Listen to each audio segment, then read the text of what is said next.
Welcome to Speak with Purpose, a celebration of thought and influence, where bold ideas ignite action. Join Christine Gagnon and the TEDxCatawba community in shaping the future. Hello, everyone. I'm Christine Gagnon, founder and organizer of TEDxCatawba. We're here today to introduce one of our esteemed speakers for our 2025 event, to be held here in Hickory, North Carolina on June 14th at the Drendel Auditorium. I'm joined today by Joe Schurman. He's a PwC partner, AI leader for Aerospace and Defense, and the U.S. Space Program lead. Welcome, Joe. Good morning. Thanks, Christine. Glad to be here. Thank you, especially on a Sunday. Yeah, exactly. But it's a nice day, Yeah. so looking forward to getting outside when we're done. Same here. So I'd like to start by telling our listeners a little bit more about you and share some excerpts from your bio, if that's okay. Yeah, sure. All right, awesome. So Joe, you have almost 3 decades of experience. You serve as an advisor and strategist within the aerospace and defense industry, advising senior executives on AI strategy and implementation of responsible AI solutions. You've been featured on the History Channel and various media outlets for your AI research and development. You sit on the AI Roundtable with current and former U.S. military and A&D leaders and serve as an advisor to the Space Domain Awareness Program at Space Force, a 2-time published author and global speaker. So I have to say, I'm honored to have you on our roster. This is incredible. I would love to maybe rewind just a little bit here and learn a little bit more about you, Joe. How did you get started? Where did this all begin?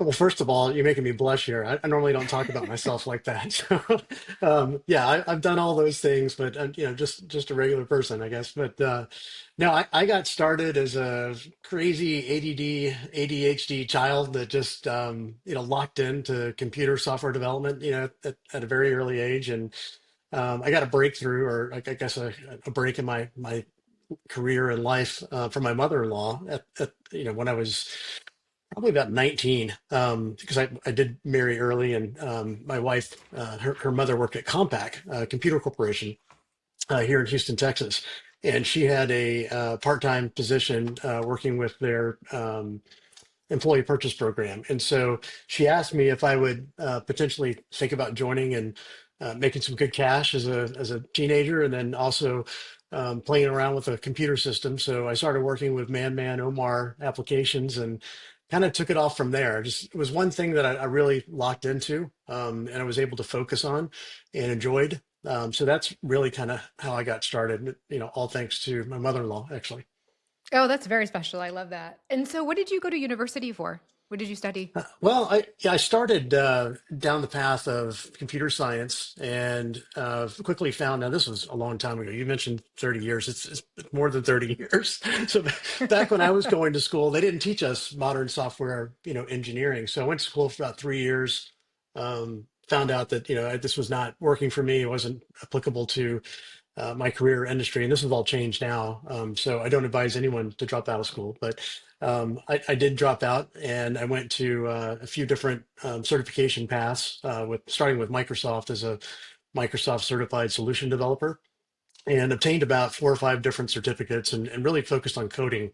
And again, none of this was taught in school, and it was really unfortunate at that time, but the best learning you could obtain was from like a New Horizons. So I took as many courses as I could and got as certified as I could, and really kind of sprang from there. And honestly, it was a good launching ground, or launching period for me. And then I was able to go back to school later on, and finish. But yeah, it was quite a journey. Yeah, I was working mostly during the day and going to school at night, and working basically up 24 hours for a long period of time, not getting much sleep. But yeah, that was the early launch of my career I at think I can Compaq. relate to the no sleep these days, I tell you, but I hear you on that. And so the days before PwC, what led you? So as you know, I'm a PwC alum, and I have a lot of love for Right, PwC. I spent 10 years there myself. great So company. what kind of led you to go to PwC, to join a global firm like that? That adjustment might have been pretty interesting, I imagine. Yeah, it was, but it was a good move. I'll be honest. I love my job at Slalom. I was working at Slalom at the time. We created a division of Slalom called Slalom Build, and I was running a build center in the Houston area when PwC reached out. And when I met with the lead recruiter there and um, senior partner that was bringing me in at that time, the one draw for PwC was the breadth of the firm. Slalom was a good sized company. We were doing great work, but we didn't have the capital to go and build, or incubate technology like PwC had. And PwC was focused on, listening to their global clients and building accelerators and having the money, to invest in those. And its broad reach. Additionally, it wasn't just software engineering. PwC provides auditing and tax and assurance and even like sustainability. Now we have a sustainability practice and a space practice. So there was a huge draw for me, mainly from an industry perspective, and that ability to go build and incubate software within the organization. So that's why I made the move, and I couldn't have been happier. I mean, it's been an awesome journey. Everyone I work with has been phenomenal to work with. Our leadership team is a visionary leadership team. So it's been insane as far as the level of happiness and challenge and success, that I've gone through since I've been here. I'd love to talk a little bit more maybe about the aerospace and defense Sure. specialization, because that's a very niche sector, and would Yeah. love to hear a little bit more about how that story unfolded for you.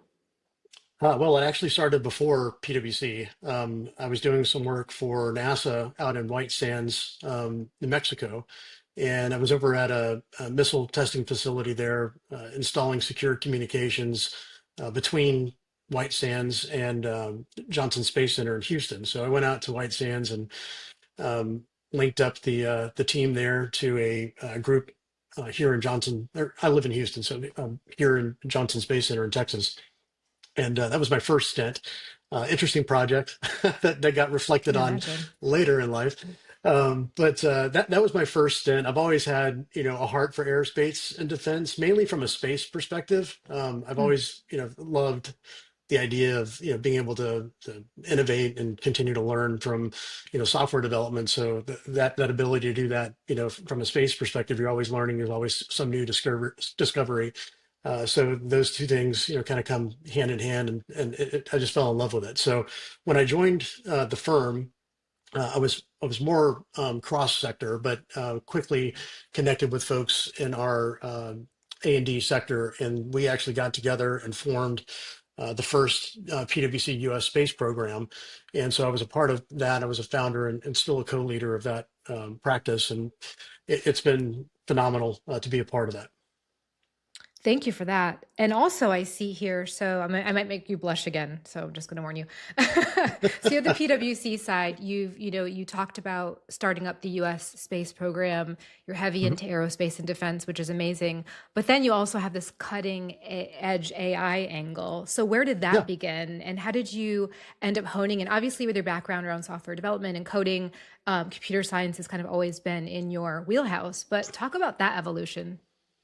Yeah, I mean, before it was really called, I mean, it was still called AI, but before all the buzzwords came out and Gen AI, took the industry by storm, I was doing a lot of work in automation. And so, I was building chatbots back at Microsoft Research for the platform that we were working on at the time, which was the Skype for Business, and then predecessor to that, Microsoft Link platform, actually all the way back to Live Communication Server, which is my first book. But Oh, I, yes, I I was saw that. always I was always in like chatbot and kind of automation type work.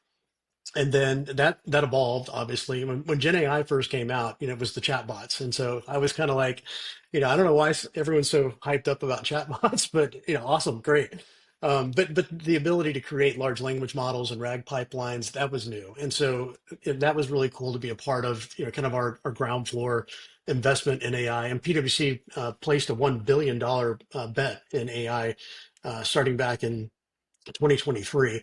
And over that investment, we've partnered up with OpenAI. We've invested in many different vendor-based technologies. We're the largest OpenAI customer on the planet, and the only enterprise partner that they have to go deploy OpenAI services. So that gave us kind of exclusive access and early access to their software as we continue to build out our own capabilities. So it evolved from basic, automation, machine learning, and getting your data cleaned up type exercises to building, really industry leading and focused generative AI solutions, not just chatbots.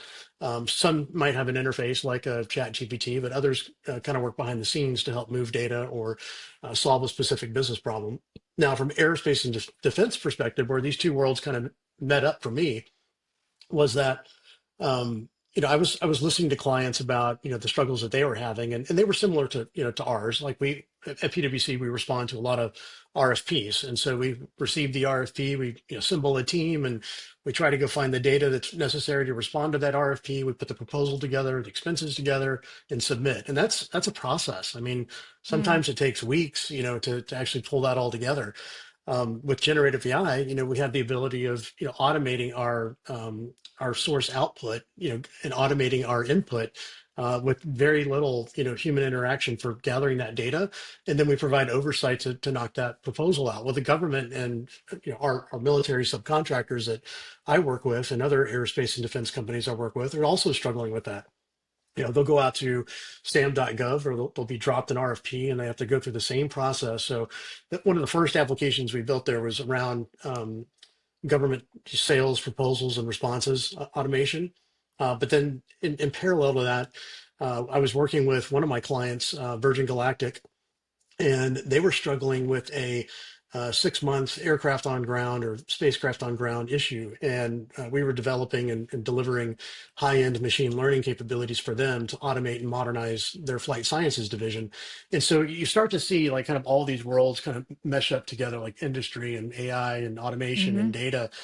And it was Definitely. really beautiful to see that come through. And now the work that we're doing is insane. I mean, we're working with a leading launch provider that competes with SpaceX. We're helping them deploy OpenAI ChatGPT government for the first time ever. So, I mean, it's just really, really cool to see, how much has happened and how much, we can do for our clients. I know So a that was a couple lot. things. I I think could put an no, hour no, on I that. think your RFP discussion, I remember when those were completely manual and they always seem to fall on the holidays. Like, oh, we must do this on the day before Christmas. I So know, and we did. We you're just did one. I had a whole team working the Christmas holiday, and it right. sucks, but That's the way it always happens. yeah, I but our love tools that. made it easier. I will say that. That's amazing. And maybe to step back, I was actually in a conversation with someone yesterday about PwC and the $1 billion investment. And it's fair to say that that investment then is internal in terms of how the Right. firm does things, but also external in terms of service delivery and enhancing those capabilities. Is that That's right? correct. That's Okay. All absolutely right. right. It's the partnerships, it's the accelerators that we're building. So we set out to build a number of kind of starter accelerators. We don't call them products, we call them accelerators. Essentially, they could go to the market as products and be sold, like a SaaS product, or like a regular licensable product. But what we use them for is starter code. So it helps us accelerate our clients' delivery of a specific use case. So a lot of that investment went into building a global AI factory, which is headed up by some pretty amazing folks that I work with on a daily, if not weekly basis. Just listening to our clients, prioritizing use cases, building accelerators, working with our clients to understand, what we can do to deliver for them, and then taking those out to the field. And we have, that part of that investment is also, finding champions out in the market, in healthcare and, other transportation, other industries that we serve, as well as other line of business, or I'm sorry, line of service, kind of cross sector capabilities across tax and audit and insurance, assurance, and others. And so it's really a full distribution of how AI affects our ability to serve our clients, but like you said, also internally. We subscribe to OpenAI. We're their largest customer. We use ChatGPT Enterprise internally. We built our own chat PwC application, which Okay. is used for some additional capabilities that are not integrated into ChatGPT Enterprise. And then we have, some tools that we've enabled to help our day to day. And we started what was really successful for us was the My AI program. That's Hmm. what created this collaboration for all levels and skill sets throughout the firm. It was, it felt like more of an opt-in, kind of scenario where our people would be able to join prompting parties on Fridays and learn about Oh, new capabilities that kept coming out, because the releases of GPT models were just constant. And so it was hard for people to kind of pick up. So that collaborative release based experience is really what made it, to be honest, worth it for us and is ongoing. So thank you for that. A couple things. I guess maybe my first question is, I think a lot of companies or folks, and not to deviate too much, are sort of wondering what this will do to shift culture and whether you get that buy-in. You mentioned the prompt engineering parties and things like that. Are you Mhm. seeing that shift, and is that really something that's you know successful and fast, or is it something that's slower and progressive? What's your experience? It depends on the company. I have some clients, and I've seen some clients jump in immediately, and they're first and early adopters. I think most have been kind of reserved. They're trying to see what the ROI is, the actual value. That was the problem with last year's, you know, AI revolution, or 2023 into 2024. There was a lot of hype. Everyone was excited. This is going to change the world. Everyone started using ChatGPT and other tools, and you started seeing all these different companies kind of come to the foreground, and all the hyperscalers, had their own solutions too. So there was a mix of different things. And so I think the biggest struggle for enterprises was, what do I do with all this? And how does it really, move the needle for productivity for my company? Show me the money, at the end of the day. And we couldn't at that time just yet. So what we decided to do, as part of our $1 billion investment, was create a client zero story. We have Hmm. we're a multi-billion dollar company. We operate all over the globe. And so, we wanted to show how generative AI and advancements in AI are really improving our business. And so we started, benchmarking, specific activities and tasks, and that helped a lot. So I would say overall slow and reserved. Unfortunately for me, personally, in aerospace and defense, it was very slow and reserved, and forcefully so. None of these capabilities were allowed in Azure Government or AWS Gov Cloud. And it's frustrating watching my peers have all this fun, Mm. and I'm doing it personally, but my clients can't adopt it because they can't install it. And that was really frustrating. There were a couple of firms that had the visionary capability to install like localized models of GPT models inside a server or on a virtual machine, which made it available to use in some Hmm. cases. But that wasn't an enterprise play. It wasn't until this year. Actually, I would Oh. say June of last year. June of last year, Microsoft announced Azure OpenAI for Azure Government. And very quickly, all the aerospace and defense clients flocked to that. And it's a great solution. We built several applications on top of that. I mentioned one of those accelerators. Another one was a parts GPT, and then we also created an engineering design co-pilot, which is actually now patent pending. We got another patent that we filed. It's pretty cool. And they were starting to slowly adopt custom apps on top of Azure Government.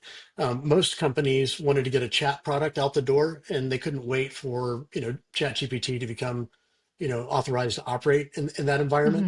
Hmm. So they built their own. And I have one client that built one for 50,000 users, and they built it themselves. It's on top of Azure OpenAI. They released it to their clients. They're hooked now. As of January 28th, I think it was.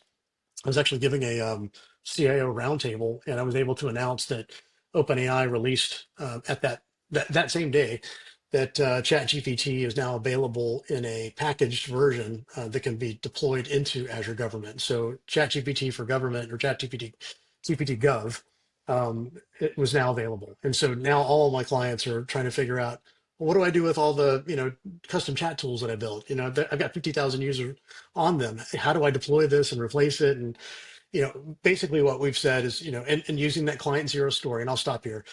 Mm. Um, we went through that journey. We created our own chat solution. We had 75,000 plus users on that used that tool here within PwC. But then we realized that the amount of work it was taking to keep up with OpenAI and other vendors was just not worth it, and we shouldn't be in that business specifically. And so we looked at ChatGPT Enterprise, and we realized, we don't want to create GPTs, we don't want to, Right. recreate, UI. So why don't we just adopt this? And so that's the same story or message that I'm sharing with my clients, is that you can adopt ChatGPT Gov or another service and stop competing with what's already there, and then build custom applications on top of Azure Government. So it sounds like you have a never-ending busy season, is what you're saying. It's Which nonstop. is, yeah, right. The I biggest can problem I totally see that. have is that I'll get ready for a proposal and, the client's ready, we're ready, let's go. And then a new technology comes out and we're like, gosh, damn it, Absolutely. and then there was another month of like negotiation it is scaling pricing down. I mean, there's a lot of complications with the rapid release of this technology. I can imagine. So I'd love to pivot into the TEDx audience. So, Maybe a question for you before I get into the actual audience, but I obviously sought you out to join our TEDx lineup. Obviously, one of the areas I'm really interested in is artificial intelligence. So I would love to know, when I got in contact with you and I asked you if you'd be interested in coming on the stage, what made you say yes? well, I mean, first of all, I've never done a TEDx speech. And so I wanted to have that experience. I am high on the autism spectrum and I don't really get out much. And I have to challenge myself to do that. And so it's been a problem my whole career. I tend to do well on stage, which is, really weird, especially like on the History Channel and some of the other stuff that I've done in the past. As soon as the camera starts rolling, I become a different person or a mask, my autism mask like appears. But I wanted to do something that was a little different. And I noticed that you already had, Blaze, from Google that's going to be talking, a lot about AI too. And I didn't want to compete with that whatsoever. So I thought maybe sharing a story and an experience that's still ongoing that no one's really heard from me about, before. And I've had to keep, kind of behind the scenes for a while. But I think the audience would absolutely dial into it just based on what's happened in the news with that specific subject. We're so excited to have you. So thank you. I think Blaze and Yeah, my yourself are pleasure. just such a nice compliment for us. So maybe a question for our audience. I think we'll have our listeners who have a variety of levels of experience and comfort with AI. So do you have any advice for the audience members listening on how they can frame and conceptualize what we're now maybe calling the AI revolution? Like, how can people get more comfortable with AI in their everyday lives, kind of beyond the chat GPT? Like, what would you recommend? Yeah. Well, I mean, I think one thing I talked to you about when we first were discussing this was that, it's an AI relationship. Yes, it's a revolution, but it's also a relationship. Hopefully a relationship that doesn't become one-sided later on. But we've tested the waters, new technology continues to be deployed every day. I mean, I think as you see the new AI relationship evolve, especially with Alexa Plus as an example, I think Mm, Alexa Plus is going to change everything. The way you communicate with AI, the conversations that you have with AI that you typically wouldn't with anyone else, because you're talking to yourself essentially, and you're trying to, go through the motions of getting to a conclusion that you typically would be hesitant to talk through with someone else, and it's hard to do that by right. yourself. That's going to change things. My advice though is to start small. I mean, the Chat GPT's out there. Get an account, test it, play with it. You don't have to use all the models. I mean, GPT 4.0 is perfect for whatever you want to do. There is 4.5 with Agree. deep research, and you have Gemini, which is also a good tool. It also has deep research. Those deep research tools are awesome. If you have a project or you're trying to really do some key research, it'll go out to all these various sites, do your homework for you, bring all that data to the foreground, and you make the decision to build it out. So you don't have to go that deep up front, but I would say start small. Grok 3 is a great product. It's for free. It doesn't have all the bells and whistles that some of the other services do, but like vision and voice and some of those things. But that's coming, I'm sure. So yeah, start small, start building, a relationship with respect to understanding how to prompt it and how to get the right answers out of it. I'll those of you that are writers that are really struggling to take the time to write or express an idea, you don't want to take an export from an AI product to go, copy and paste. People will find you Right. out, and it's not you, right? But I will say that one thing I've done recently here, and I think it's good advice for anyone, because I wanted to start writing again, and it's tough because I don't have the time, to be honest. But I don't want the output of an AI project to not sound like me. So I've been training a GPT on all the writing I've ever done and going Oh, back and forth and trying to communicate with it to understand like this is how I write. This is how I would say things. And one thing that I do differently than others is I try not to use big words and I try to make technology more accessible to people. And so if I see an output that has a very technical term or sentence, like that's not me. So, but I don't want to spend as much time, from a manual tedious perspective to write that article still, because that defeats the purpose.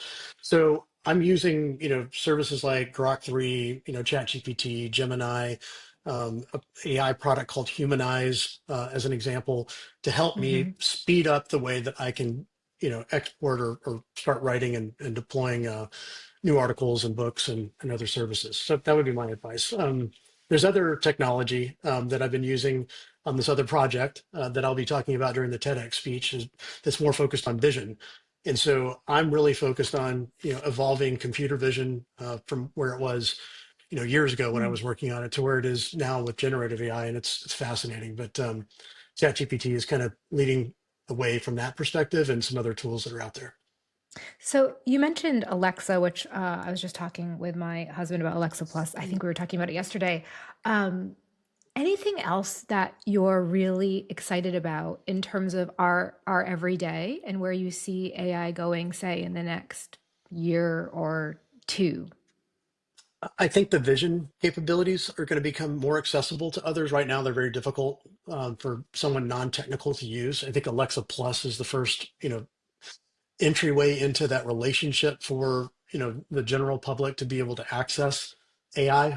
I think as new tools like Vision come out, you'll be able to, have it look at your, if you have like an Alexa device as an example, and it's lit up with Alexa Plus and it's got a camera, and you're cooking and you want it to see if you're doing the right thing, or you're chopping the onions the right way, or, you made Oh, your I'm steak, but intimidated. I'm a terrible yeah. cook. Oh gosh. And it's looking down, like it does, in the vision demos for ChatGPT or for OpenAI.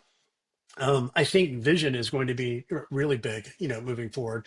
Voice, Mm. obviously, with Alexa Plus is, beyond chat, and it's more relationship based. So right now it's, the type of chat GPT, Grok 3, Gemini, type and receive a result type experience.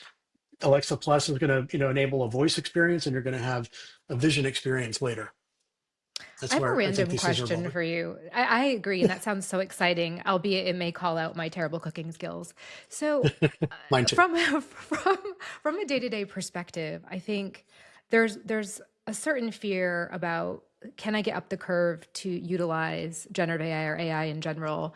Mhm. But then there's also this sort of fear of the unknown in that, oh my gosh, is my data secure or what's going to happen if I interact? Do you have any sort of day-to-day layman's Yeah. advice for someone who has that sort of struggle who might be watching? Yeah. First of all, use Gen AI to learn Gen AI.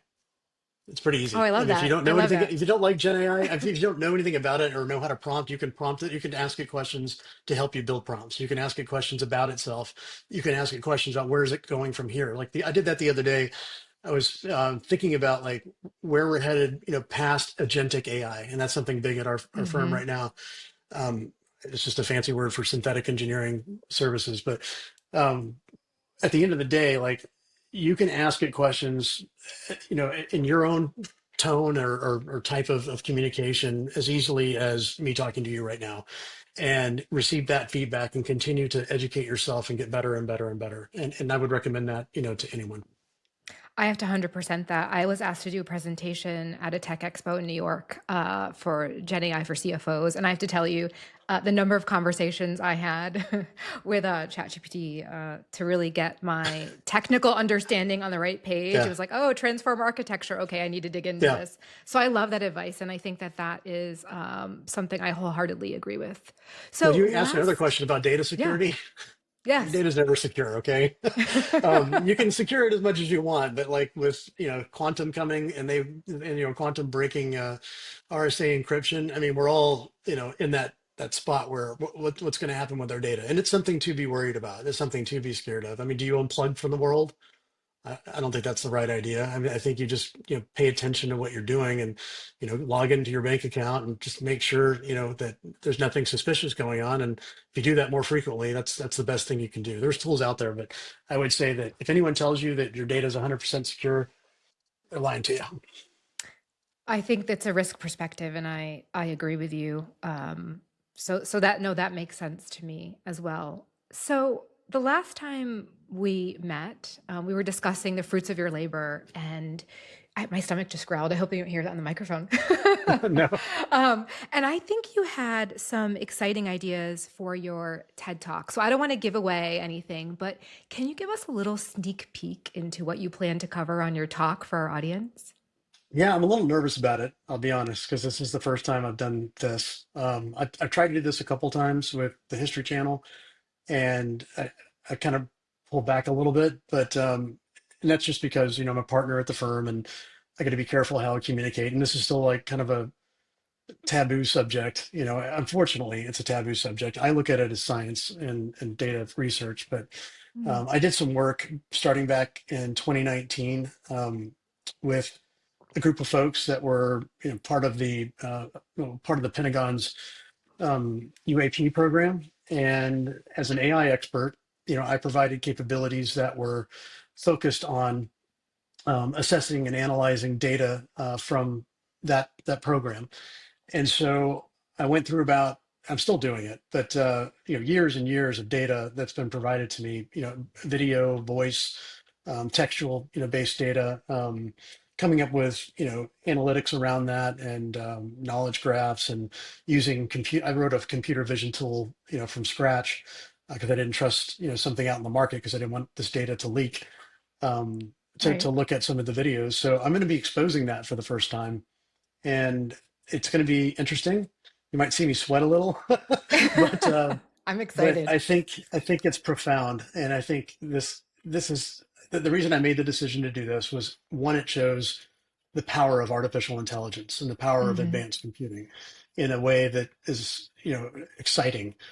Two, it continues to normalize this phenomena subject because we all know there's some sort of phenomenon out there. We can't put our finger on it. No one's exposing any data around it. I can show you my results that are not classified anymore or not classified.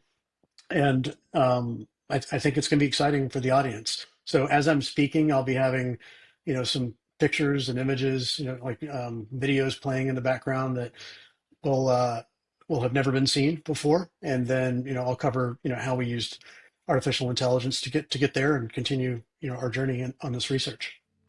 I am so excited. So Joe, thank you so much for joining us today. I My pleasure. am honored to have you here.